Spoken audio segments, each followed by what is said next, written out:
So,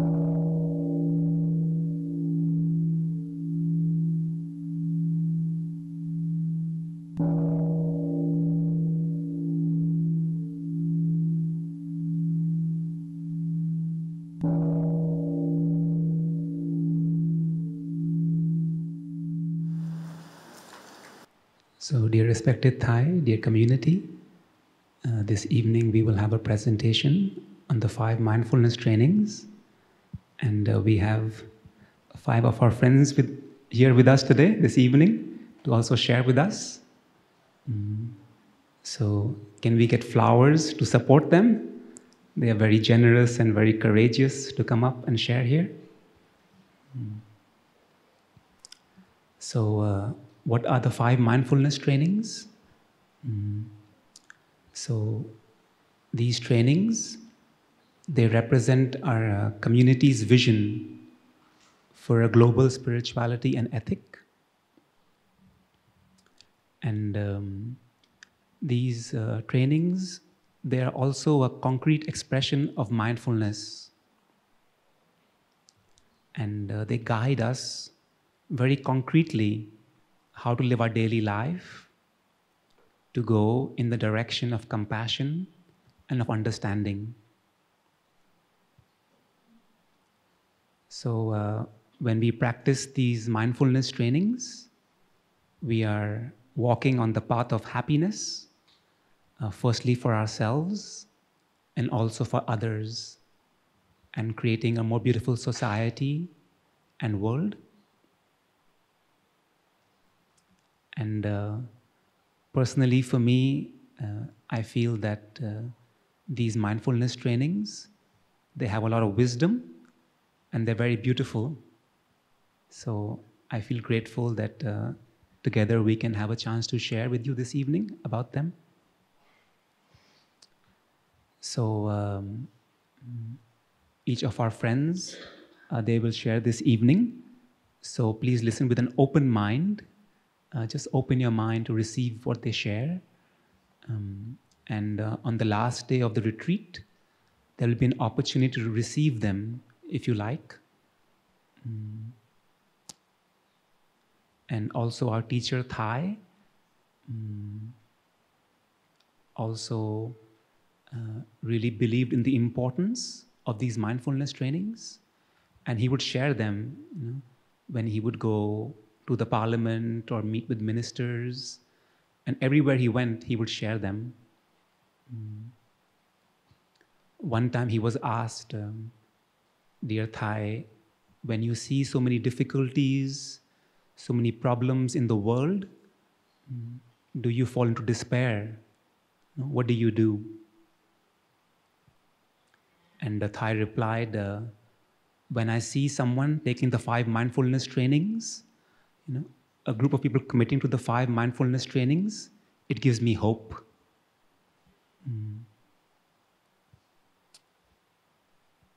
So we have 5 mindfulness trainings, and each of our friends will share about one training. And they will have about 8 to 10 minutes each for their sharing. So first they will read the mindfulness training, and then they will share how they practice with it or the experience about it. And after about 9 minutes, there will be a sound of the bell, just as a time check to remind them. So now we can begin with the sharings. And first will share will be Brother Edwin. So Brother Edwin will share about the first mindfulness training, Reverence for Life. And Edwin, he's part of the Wake Up Sangha in Indonesia.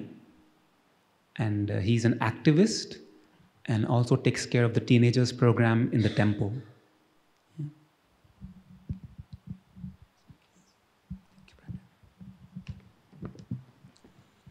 Okay, dear brother, dear sister. First of all, I'm from Indonesia. My English is not so good. If suddenly I speak in Bahasa, don't be surprised, because I need help from some of my friends from Indonesia. Okay, I will read the first precept, reverence for life.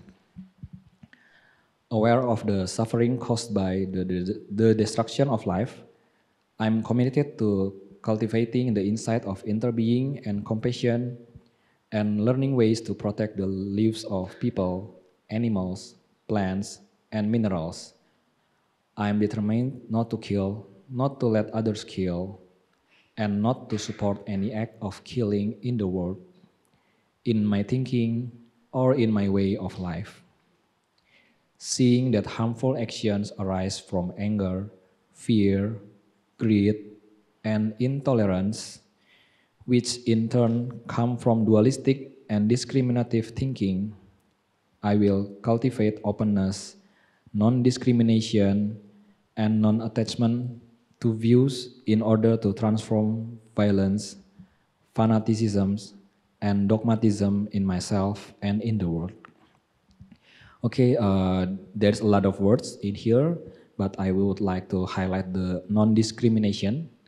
Uh, I would like to share in Indonesia at 1998, there is a riot, the big one. A lot of Chinese Indonesian people like me being killed, raped, and maybe our shop is burned because of discriminative thinking. There is a social gap between the Chinese Indonesian and the native one.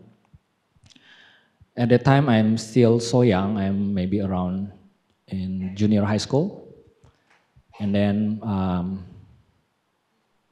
lot of people lost their money, their relatives, their parents,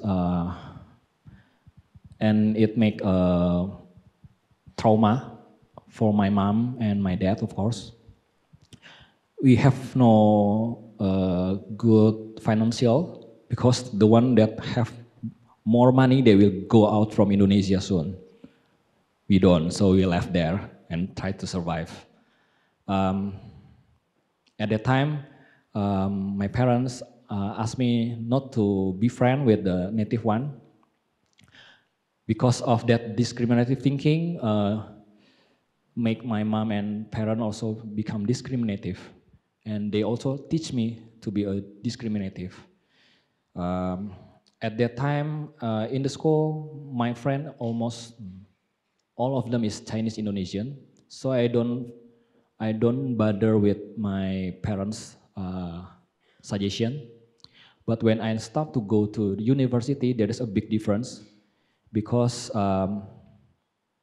maybe the Chinese Indonesian only 10%, so I am a minority there, and maybe the Buddhism is only 5%, so I have double minority there, and maybe I'm the only one who go to the temple, so that maybe that's.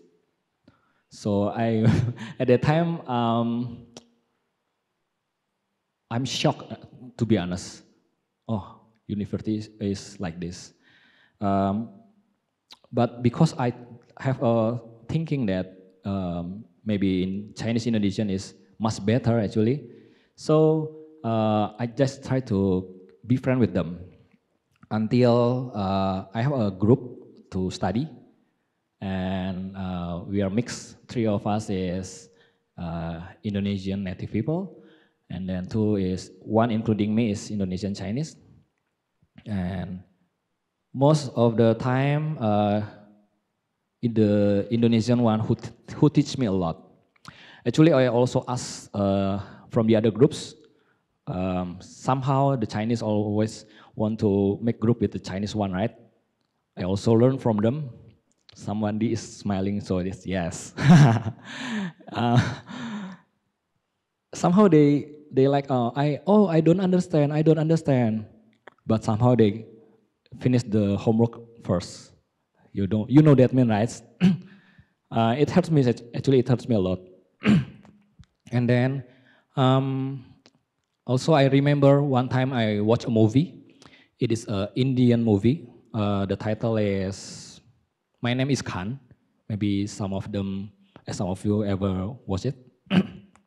There's a scene that the mom teaches his son, by showing a picture.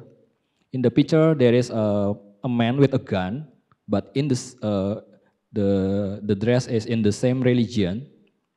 The other picture is a man giving a candy, but in another religion.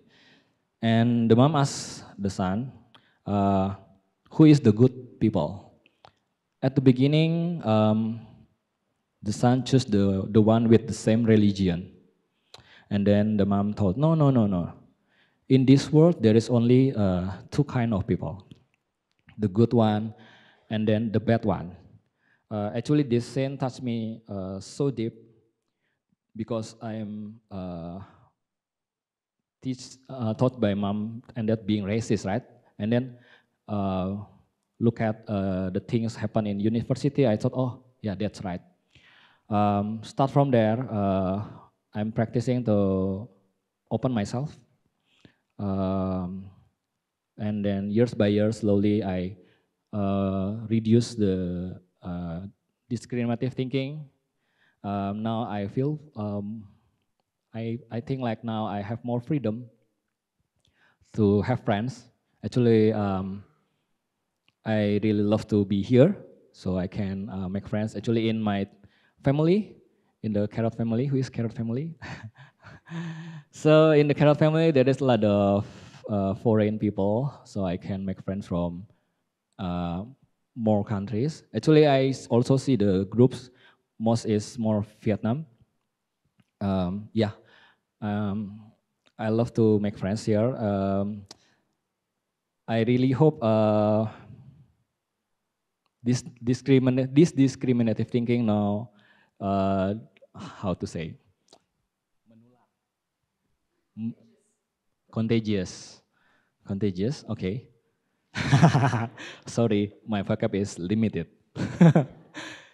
So if as we can see that actually my mom is not discriminative person actually at the beginning, but because of that happened, and then this become discriminative and it teach me. Maybe if the thing in the if I go abroad and my friend is all Indonesia, all the Chinese people, maybe till now maybe I'm still discriminative. I don't know. But actually, what I learned is we cannot see the people good or bad just from their background, because all of us can be good, all of us can be bad. It's depend on how mindful we are. I think that's all from me. Thank you.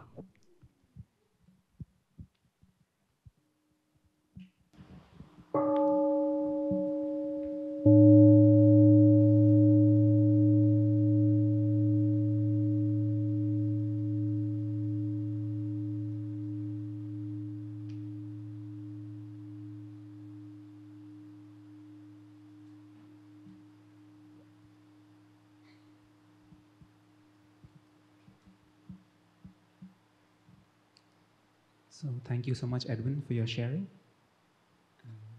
Now we will have Brother Nyak, who will share about the second mindfulness training, which is true happiness. So Nyak's 5 mindfulness training name is Brilliant Wisdom of the Heart. And he's part of the Wake Up Sangha in Bangkok. And he's been practicing for about 9 years in the Plum Village tradition. And he also volunteers to help us. So please, brother, share.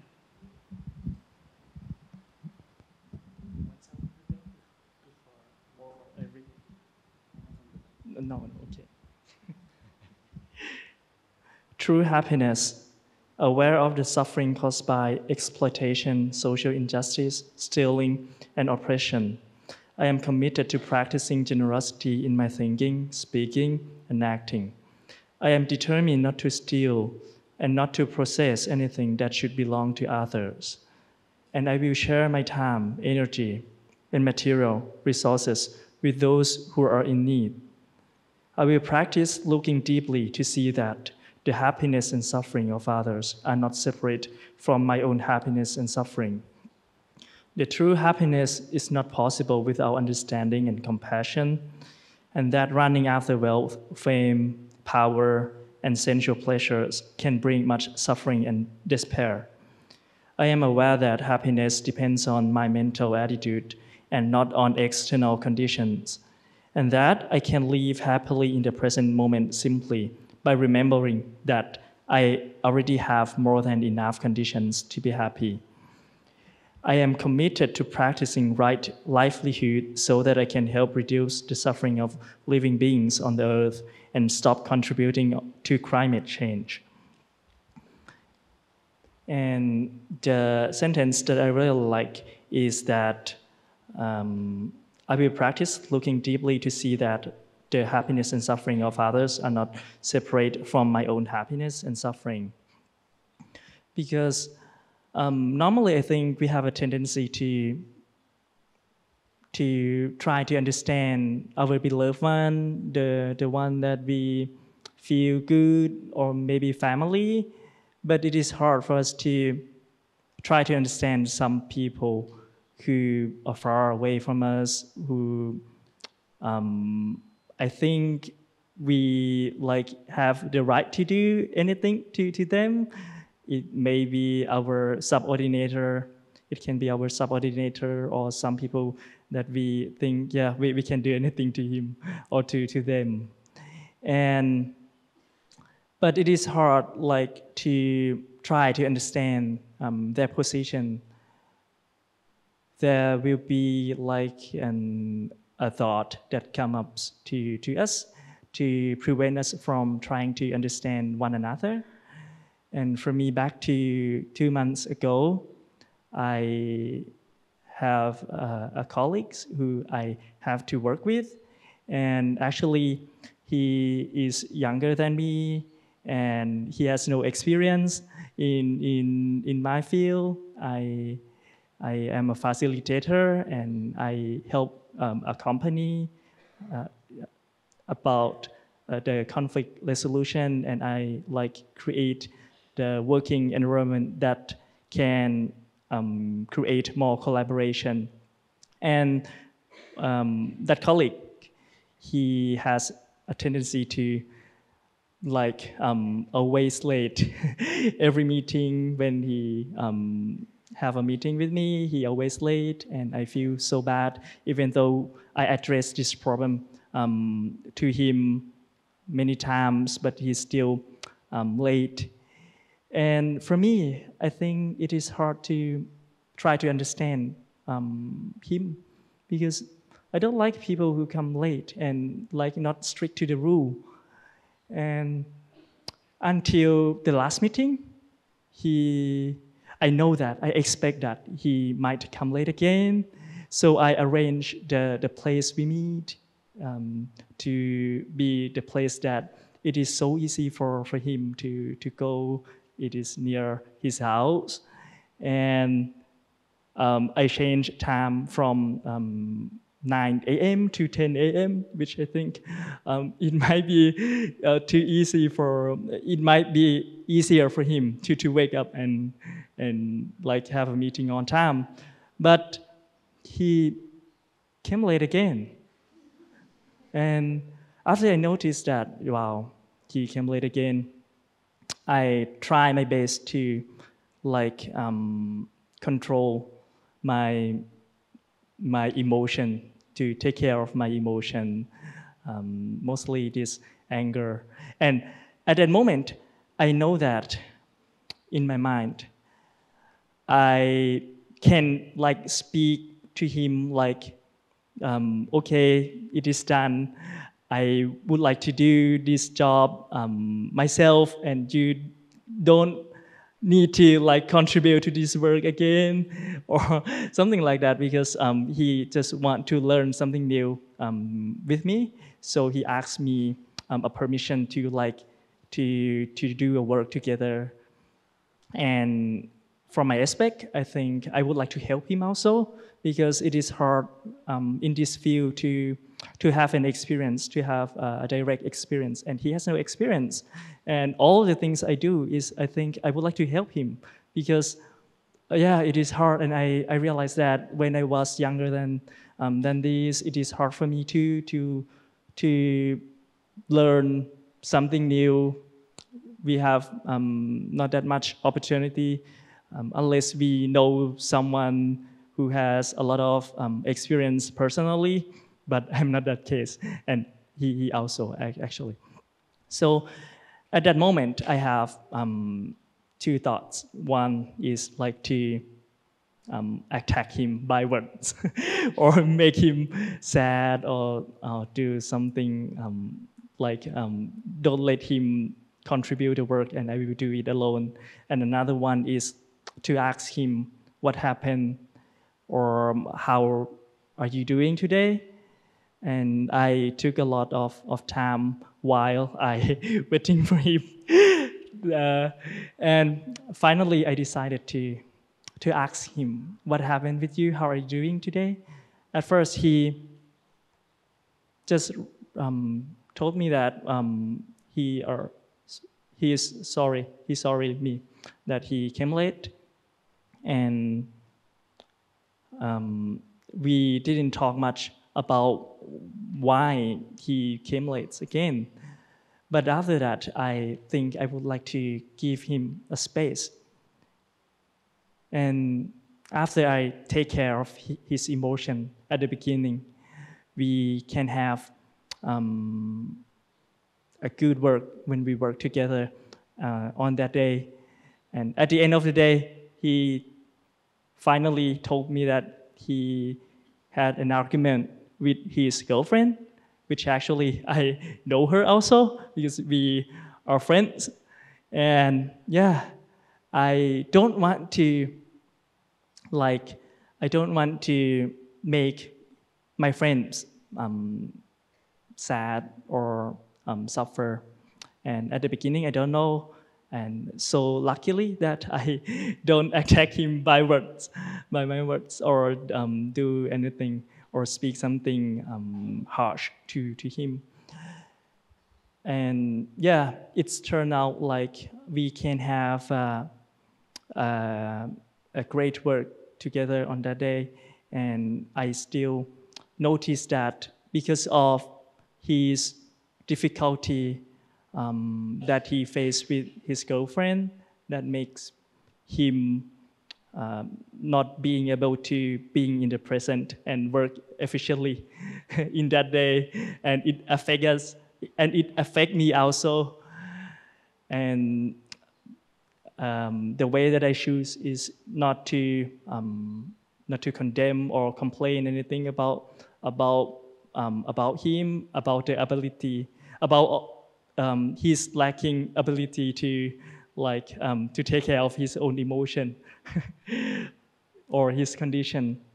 But it turned out well. Like I can support him, and I know that our emotions affect each other. And actually, it happens in our house, in our family, when our dad or our mom come home with a upset feeling, with angry. We can notice that something something might happen in our house, or maybe it can happen in our workplace also when our boss get mad from some things. Yeah. And the next thing that I want to share is how we can how I practice true happiness. I really like another sentence that it is the sentence that says,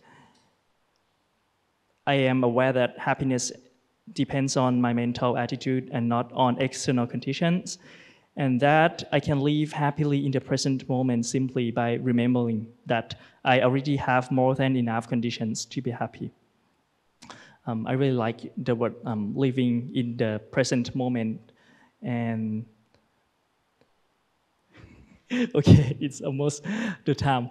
Okay, I like this because normally when we want to go to somewhere, for example, in Village, I I would think like, what would happen if I join this retreat? What would be different? And but actually, when we join the retreat, we might have another thoughts, like what we will do next week after we finish this retreat. What will happen is our work going to done well in the next week.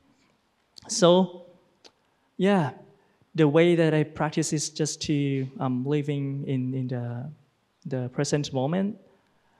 When we do something, for example, when we sing the song before this session, we just sing, and I just sing, even though it is in Vietnamese or in the language that I don't know, but I just try enjoying. I just try enjoy singing, and that is the way the way that I practice. And it happens to me not only about the things, the action that we do in here.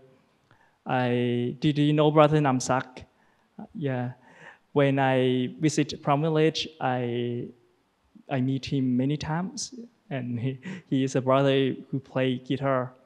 And every time I met him, I feels like I can meet him next time and next time. So we didn't have a time to talk together, or we didn't spend time together much, because I ignored him when he was here. And now to this retreat, I know that he moved to another center, and this reminds me that we should live with the people around us here. And actually, not just only Brother Namsak, all of us who sitting here, I think many of us here, it is only one chance for us to live together in Pram Village.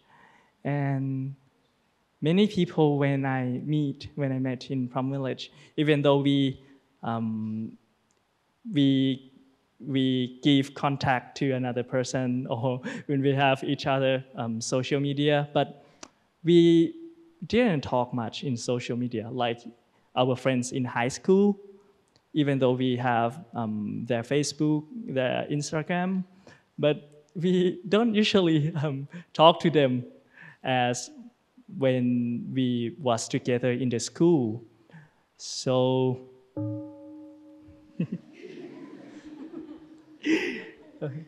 so yeah, but even though Brother Namsak isn't here anymore, we still be able to happy, because every moment if we like being together 100%, we can create joy and happiness. And this may be the last chance that we meet each other. Thank you.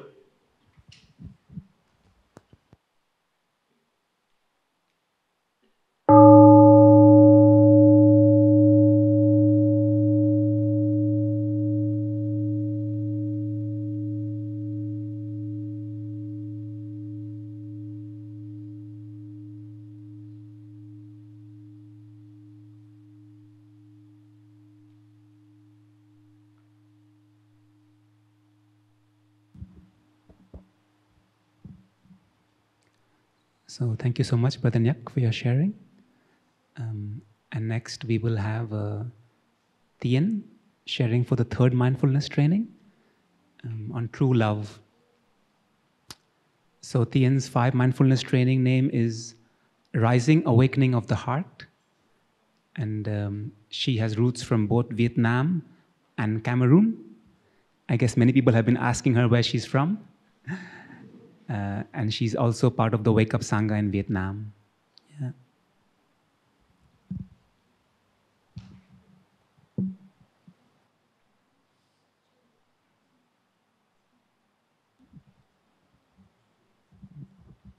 True love, aware of the sufferings caused by sexual misconduct, I am committed to cultivating responsibility and learning ways to protect the safety and integrity of individuals, couple, family, and society.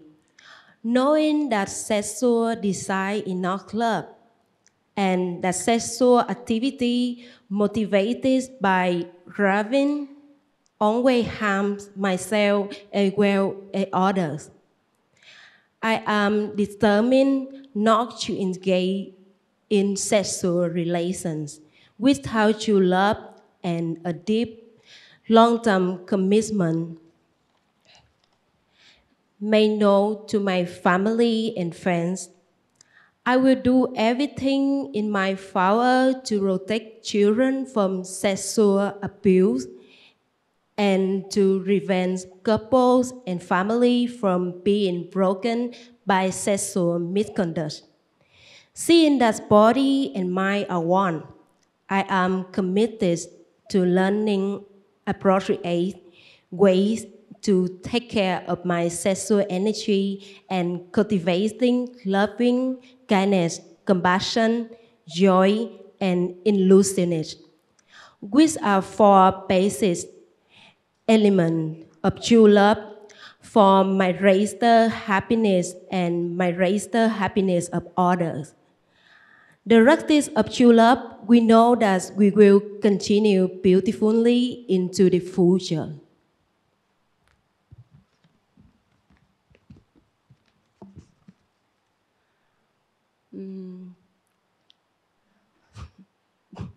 Dear brother and sister, I would like to share my experience about true love. Experience about true love with me, it's like a long journey. When I was baby, as you know, I was born in Mekong Delta, and it seemed like in my hometown only me in my school mid. And I also like every day I listen a lot to my friend, like they curious about me, they talk some bad word about me, and even my mom, she explained to me a lot, but I don't know who am I. And with my hair and with my skin, I want to have a straight hair.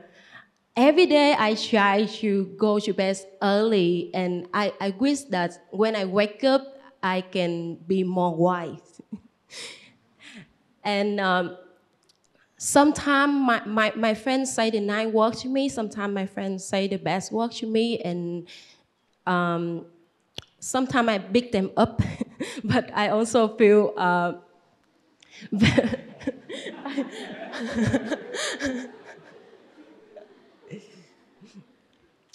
and I also feel very sad about it because my father, I lost my father's side. My father Cameroon, so I don't know anything about my father's side, and I feel that something is missing in myself, and sometimes I cannot accept myself.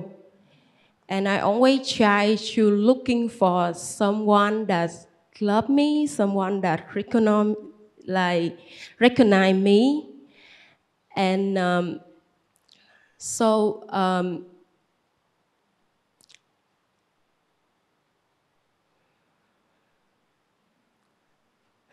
I try to find that kind of love from many kind of form. And sometimes I do party. I go to party a lot. And sometimes I try to hang out with friends. And sometimes I try to find someone that like just if they just say they love me, I don't know if lie or not, I will be with them. And I also did a lot of competition, and the last competition I did is called Miss Universe Vietnam. And after that competition, I break down. I lost my job, and I also lost lovers, and I feel lost, and I don't know who I am anymore. And I start to read book of Thai, and in this time I know more about what really called true love, and I start to love myself from such a small thing. Like sometimes I just buy myself a flower, and then I'm very happy, ready, and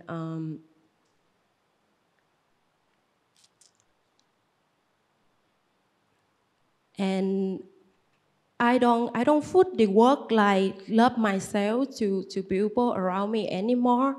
I just focus in myself, and in that journey,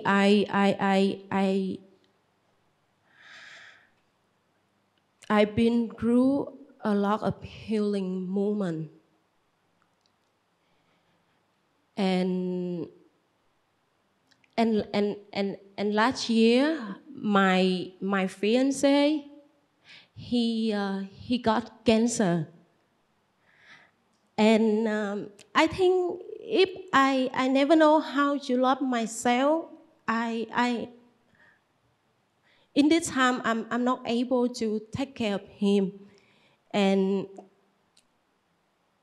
I'm not able to understand him. And I just feel like my fiance with me, it's just like we are just in one body. And he feel pain in his body, but I feel pain in my mind. And he don't want to rock this us on. So in that time, I know I have to rock this for him and for myself. So when I start to rock this for him and for myself, I don't know how to say that, but I feel like I found me in me, and at the moment I feel very complete, and I feel like my love is bound not just from my relationship, but I love all the people around me, and I able to sit down and listen to their trauma, and listen to what they have to juggle inside them, and I think with me, the 5 mindfulness training, it's just like a key to open the door of freedom. And I strongly believe if I keep practice it, I will walking on the freedom way. And thank you.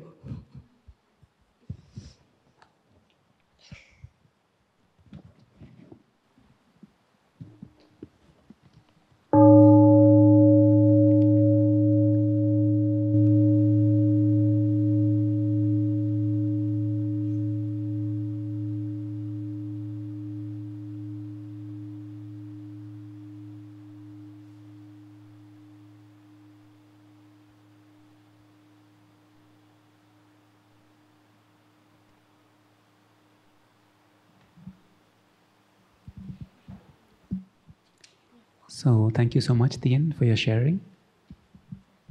And now Ivy will share about the 4th mindfulness training on deep listening and loving speech. So Ivy's 5 mindfulness training name is Joyful Awakening of the Heart. And she is French-Vietnamese, and she will volunteer in Plum Village in France this summer. Loving speech and deep listening, aware of the suffering caused by unmindful speech and the inability to listen to others, I am committed to cultivating loving speech and compassionate listening in order to relieve suffering and to promote reconciliation and peace in myself and among other people, ethnic and religious groups, and nations. Knowing that words can create happiness or suffering, I am committed to speaking truthfully, using words that can inspire confidence, joy, and hope. When anger is manifesting in me, I am determined not to speak. I will practice mindful breathing and walking in order to recognize and to look deeply into my anger. I know that the roots of anger can be found in my wrong perceptions and lack of understanding of the suffering in myself and in other person. I will speak and listen in a way that can help myself and the other person to transform suffering and see the way out of difficult situations. I am determined not to spread news that I do not know to be certain and not to utter words that can cause division or discord. I will practice right diligence to nourish my capacity for understanding, love, joy, and inclusiveness, and gradually transform anger, violence, and fear that lie deep in my consciousness. Dear beloved Sangha, so I think loving speech and deep listening is the hardest mindfulness training for me. My friends always joke that I'm short, but I can kill people with my words. And I can speak 3 languages, which means I can create even more people. You know, it creates a lot of damage.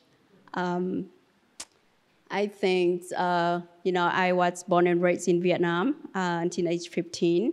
And after that, I moved to France and lived there for 15 years. So I really have this dual citizenship and dual mentality. And sometimes it creates confusion in my head as well. People will always ask, how do you think, in which kind of language you think or you dream? And, that's kind of confusion always sometimes create anger inside of me because it just don't feel that I'm fitting in, And when I moved to France, I was, very young and being on my own with no family there. I had to grow up on my own, and that kind of resentment, anger, confusion, fear, sadness, it's transformed in very big emotions that I don't always know how to handle, and it transformed in words that I would say toward people that I would always feel regretful after that. There is this American poet that I really like, Maya Angelou. I don't know if you guys know her, but she said this quote, people will always forget what you said, people will always forget what you do, but they will never forget how you make them feel. And when you say things when you are angry, you are hurting people, and you are hurting yourself, and you hurt the relationship. And in the past, I hurt a lot of people with my words. Being skillful with language kind of sometimes gives you that privilege of saying things that come into your mind without being mindful of how people will receive it. I remember one time my mom even threw chopstick at my face. I think in Asian family that means something. I even provoke her. And in my work, now I manage a lot of people. But in my early career, I think all of my juniors used to cry a lot. And people would joke that if you didn't cry with her, you didn't pass the test. So that to say that people would, it used to feel super scary when it comes to talk to me. When I say, we need to do a 101 for your performance. So my first learning with Thai, I think it was thanks to a friend. who introduced his book Anger to me. And it felt so easy to practice it, to be honest. I live in France for 15 years, and I didn't have the chance to come to the Plum Village there. But somehow, by his words and by practicing it myself, it helped me to ease a lot of pain and resentment and anger. And until now, sometimes when I feel super angry, I will try to stop. And I think trying to stop when your mind is so fast, it's super hard. And when you know that you have this power to hurt people with words, it's even easier to do it. It's like, having a sword, but don't know how to use it right. So I think it's super easy for us to hurt people, especially our beloved one, our family, mothers, fathers, sisters, and people surrounding us. We know to use exactly the right words at the right moment to hurt them. I work in communication and advertising, and they say a good communication is when you share a clear and simple message to the right person at the right moment. And when you are angry, you don't share, a clear message. You are screaming and you are spitting your word to the other person's face. And of course, your message is not clearly well received. If the outcome we want is to find a solution, an outcome to fix the relationship, or for the person who changed, there is another way to say things. I have learned it a hard way, I have damaged so many relationships, but then I learned how to communicate better now. Whenever I feel angry, I would really try to stop and, write it down so I don't have to scream it to other people's face. And then if I still want to share that thought or that feedback, I will wait for 2 or 3 days later. And if my mind don't change, but actually 90% of the time it's changed, it to tell you how our mind works. Then if I still feel the need of sharing that, then I will share it in a most loving kindness way, because experience have shown me that when I say things to people in a very nice and thoughtful way, people receive it super well, and they will accept what you have to say and tend to change. So it has been very helpful to fix and heal my relationship with my parents. We used to not communicate well. I have a different way of screaming with my dad. I have a different way of screaming with my mom, and another different way to screaming with my sister. And so I have learned how to really fix and communicating in different way with each of them. And now we have such a loveful relationship, and I feel so grateful for all of that. To be alive, for my parents and my loving one to still alive, and that we can love each other that deeply, And then at work, it's very helpful for me is every weekend, let's say Saturday or Sunday, I would have one self-reflection moment for myself that I would work at, what happened during the week, personally, professionally, in my health and wellness, and, in my relationship, what works and what didn't work, and how I will prepare for my communication for the next week. What I have to say to the people that I need to say, I will prepare it super well. I remember one time we get into a very, I know that I would have to have a very tough discussion with my CEO, and she's also a very tough woman, So I know that I can easily get into a fight with her. It's how we, fight. And I prepare my speech super well, and we get into that conversation. And of course, the hitting moment came, And I feel, this heat inside my body, and I feel that my voice became shaking. And I stopped at that time, and I told her, I don't feel comfortable right now. I think I would like to stop our conversation here and go back to it later. Is that okay for you? And surprisingly, she was super supportive. And she was, okay, I'm hearing you. Let's talk about it later. And then 2 or 3 days passed, and actually she apologized. She wrote a letter to apologize. She never did that to anyone in the company. So I still keep that letter for later. So this really showed me that, my words have the power of either inspiring people, of healing people, or destroying them, and it reminds me that who I want to be. Do I want to be someone that people tend to avoid at work or tend to avoid on the street if they meet me, or am I someone that people want to come and share, their thoughts? So when it comes to deep listening, I think it's also super hard to just sit still, listen to others, and sometimes don't share anything. Don't give unsolicited feedbacks. For that, at work, I think what was super helpful for me is having one-on-one with my team, but let them share. I don't share anything, for them to reflecting back. And sometimes I will just ask them, what I supported to you last week. Is there anything new you want to learn more, even from me or others people, so we can support you? Is there a way that I hurt you last week, or wasn't mindful in my words or my actions?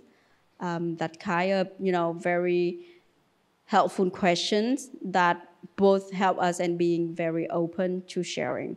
And I think my team was super surprised that for the first time of their life, that a manager will offer that deep listening and loving kindness communication.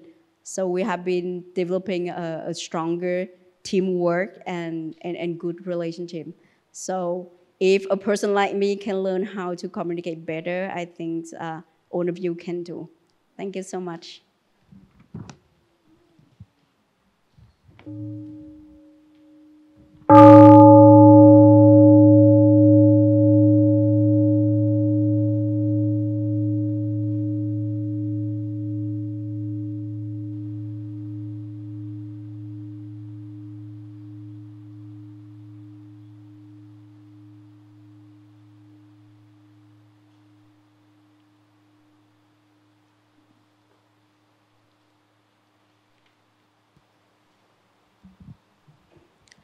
So thank you so much, Ivy, for your sharing. And now Anna will share about the fifth mindfulness training on nourishment and healing. So Anna's 5 mindfulness training name is Generosity of the Heart. And she's part of the Sangha in Bangkok. And she's also been practicing for about 9 years in our tradition in Plum Village. Good evening, friends, brother and sister. Today I would like to share the mindfulness training number 5, nourishment and healing.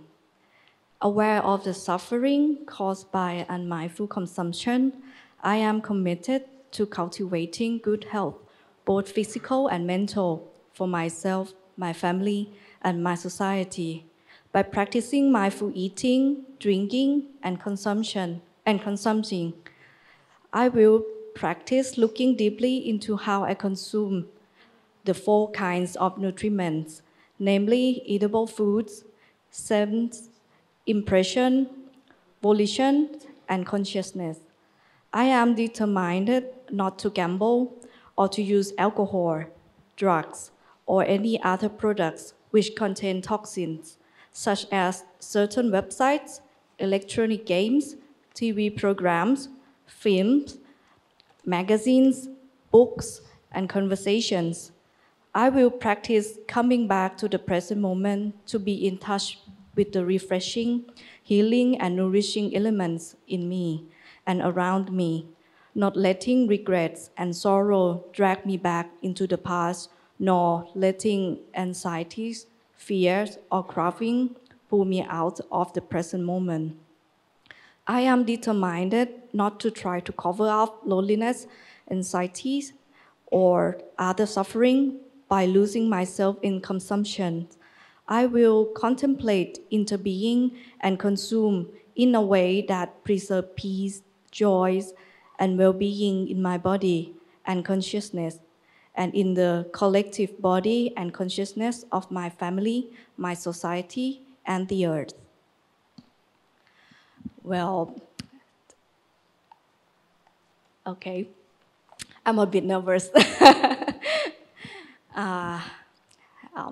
My name is Anna. I'm from Bangkok, Thailand. I work as a food stylist. You know, food stylist, we do some pretty food for advertising, like for photo shoot and video shooting. Well, I know a lot of the advertising company that how they try to temptation to us. I was working for McDonald's Vietnam as well, and also McDonald's India. I fly there for shooting. Well, by the way, today I would like to share about the alcohol consumption, which is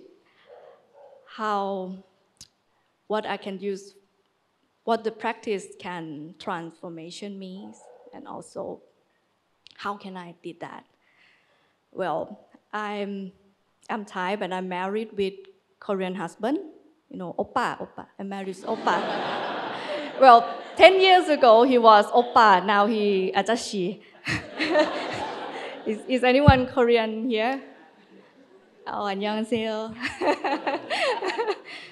Well, we met each other in London, in UK. I was studying in UK before for 4 years. That time, when he was trying to fancy me, well, our activity after class, I was studying in the, Le Cordon Bleu is a culinary school in London. And after the school, I met my husband there. He wasn't my husband yet, he was my boyfriend, okay. So the activity after the school is, he tried to ask me to go to the pub together. And then we also drink the wine and with some cake or chocolate cake. He tried to fancy me on that way. By the way, after that, I become his girlfriend. And then get married, and now we have 2 kids, two daughters. Well, after married, also we still keep that kind of habit about we enjoy the drinking time together at the night, because like sometimes when we consume the alcohol, we can speak like easier, and also my favorite Korean food is a shikmek. Shikmek is a fried chicken with a mekju. Mekju means beer. Okay, so that is our favorite Korean food. So, well, our habit was like this for many years until we have daughter. Well, when I born my first daughter, that time, I become a new mom. I don't know how to take care of my children. So sometimes, like, I have experience about, I give her a lot of, sorry.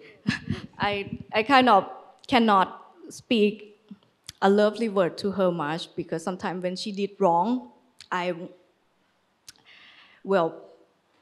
it's just like I cannot back to the mindfulness. I just shouting to her on that time.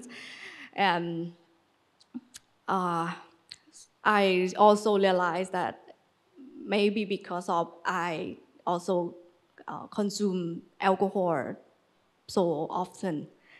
Well, I am trying to change myself. Actually, like first time, I just feel like less drinking. by changing to another beverage. But by the way, my husband still befriend and ask me like, "Oh, you want to drink tonight?" And then we can have a chat after my daughter sleep. And I feel like I want to be control. I won't be able to I would like to control my mind even more. So I completely stopped drinking when I pregnant my second baby. So when I become the mom again, and I feel like, okay, I shouldn't drink for my daughter. And after that, so on, I stop drink alcohol completely. By the way, this is not just a point because my husband also, if you're Korean, usually Korean guys they love to drink because of the social or many things. He still keep drinking, and also he's not different as me. Like sometimes he lose his mind and then shouting to the daughter as well and make them cry. And after that, he feel regret a lot. But on that time, because I'm the person who stopped not to drink, I say, no, okay, if you drink, I can be a friend with you, I can talk with you, but I choose green tea, I choose cola, I choose soda, I choose another thing that is not the alcohol. So we still keep talking. He be able to drink as usual, but for me, I'm not drinking. And then he know that the reason that why I stopped drinking is because I want to control my mind more. And one day he made daughter cry a lot by shouting very loud. And after that, he feel really regret to do that. So that day he talked to me that I also thinking to stop drink alcohol as well. Of course, if you are drink for a long time, it cannot be able to completely stop that time. It feel like you still need something. By the way, he quite strong with his decision. So at first he changed to 0% Heineken. Okay, he tried that one first, and then he asked me also. It's 0%. Okay, I tried with you together. Yeah, it tastes like a real beer, but it doesn't make you drunk at all. He also said to me like, "Oh, this is not drunk, but it tastes similar." So we still keep habit about we are drinking and chatting together, but I'm not drinking the beer. I'm drinking another beverage. I'm drinking soft drink, but he drinks 0% beer with some snack, and then we still can talk as usual. By the way, bit by bit, he also begin to change because even 0% beer is high calorie. So when you drink at night, also get like more attashi, more like feel like uncle. So he also, okay, I will try to change to the Diet Coke, 0% sugar, cola. Also he begin to change to 0% zero sugar cola. And then we also still keep our habit of talking as usual. And bit by bit, he also say I know the aspartame is not good for health. So now he changed to the tea or just soda only. So this is one of the experiences that, it's begin with myself that I make decision not to drink. I quit it first, and I'm not even say to him, please quit, but I'm the example of doing, and I'm strong with myself that I'm not back to drink, but we still keep something that we enjoy together. Actually, we not enjoy alcohol. We enjoy talking time. We enjoy to spend the time together and chat, but maybe we begin with a drink, with the snack and chatting, so it's become our habit for so many years. But when I begin to change, also it's impact a lot to my husband.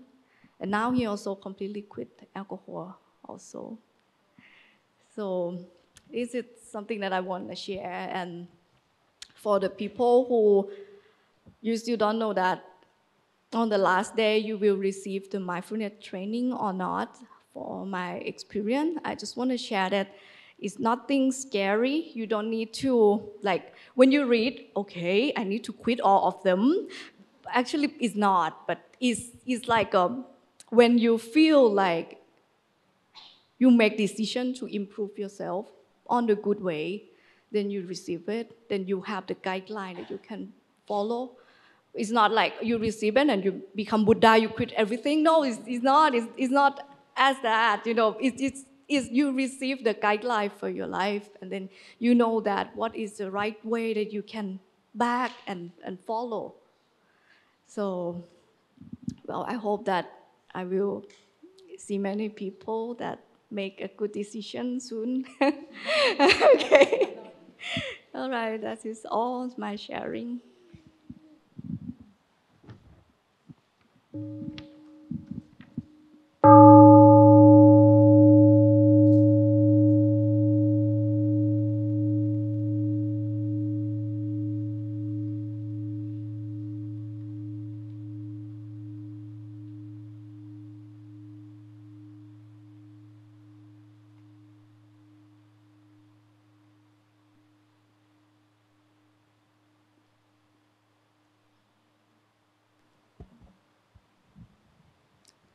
So thank you, Anna, so much for your sharing.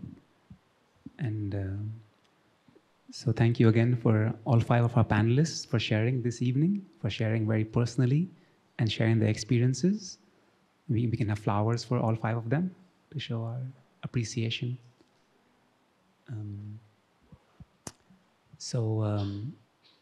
Our friends, they've shared their experience of the 5 mindfulness trainings. But these trainings are also contain a lot in them. So we encourage you to also read them on your own and maybe reflect on them to see what they mean for you. And you can reflect on your life and your experiences and on the trainings. So there's one copy downstairs by the information board, and you could do that.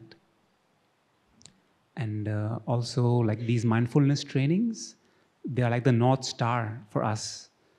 So they show us the direction in which we can go to live a more beautiful life.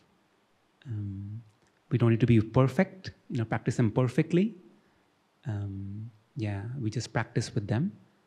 And they are there to make us happy, So don't feel bad or suffer if you feel like, you couldn't practice some of them. So on the last day of the retreat, there will be an opportunity to receive the 5 mindfulness trainings. And there will be like a ceremony. And this will be an opportunity to make a commitment and also be supported by the collective energy of the community to practice these 5 mindfulness trainings.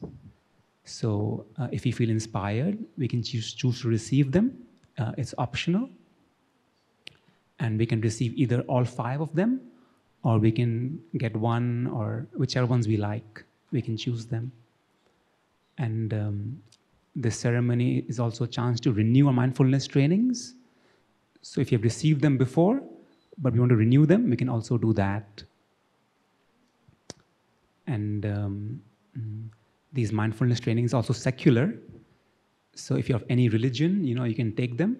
You don't need to be Buddhist or something to take the mindfulness trainings. In the ceremony, there will be the 3 refuges. You want to take refuge in 3 jewels. So that's optional. So you could also do that. So I hope that we all have a chance to maybe discuss more in our Dharma sharing family. If you have any questions or you want to share more, you can do that. And if you want to receive the mindfulness trainings, we have some application forms that are also available. So you can fill out the form and then give that to your facilitator of your family. So, yeah, thank you so much for listening to our sharing for this evening about the mindfulness trainings. We hope that it's been beneficial for you. And maybe we can end our sharing this evening by listening to 3 sounds of the bell together.